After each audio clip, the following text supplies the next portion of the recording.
तो मतलब तुम जफर पप्पा का फैसला कबूल कर रही? वो क्या है ना, पहले अब मैं नहीं चाहती। हाँ मगर तुम इस खुशी को किसी से बांटना नहीं चाहते थे। क्यों? क्योंकि जवाब नहीं है इसका। नहीं है इस क्यों का जवाब मेरे पास। अब जाओ, जिस मैं नहीं आऊंगी। Is that clear? जिसको सही साबित करना करो, जिसको गलत साबित करना करो। जाओ,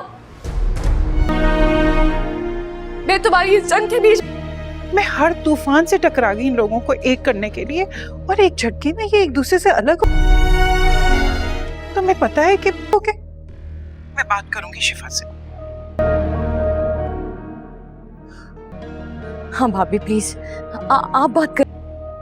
वो वहाज के साथ ऐसा नहीं कर सकती। मैं जानती हूँ कि परेशान का ये मतलब तो नहीं है कि उसे इतनी बड़ी सजा दी जाए। जरूर मानेंगी। मुझे जफर से ये उम्मीद नहीं थी। में वहाज से थोड़ी ज्यादती होगी, लेकिन शिफा से मुझे पूरा यकीन है वो आपकी बात। उसे शिफा के मामले को हमारे घर के मामला से दूर।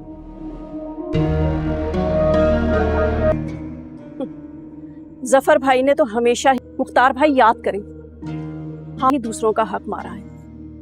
रखना चाहिए था। जफर भाई की झोली में डाल दिया था तो देखे उन्होंने कितना। और अब जब जफर भाई की बारी आई है, अपने रजा का बना बनाया प्रोजेक्ट। देखो जफर को कोई गलतफहमी भी तो हो सकती है। इस तरह खड़े खड़े बहस करने का कम ज़र्फी का सबूत दिया है। हमें जाकर जफर से बात करना चाहिए। क्या फायदा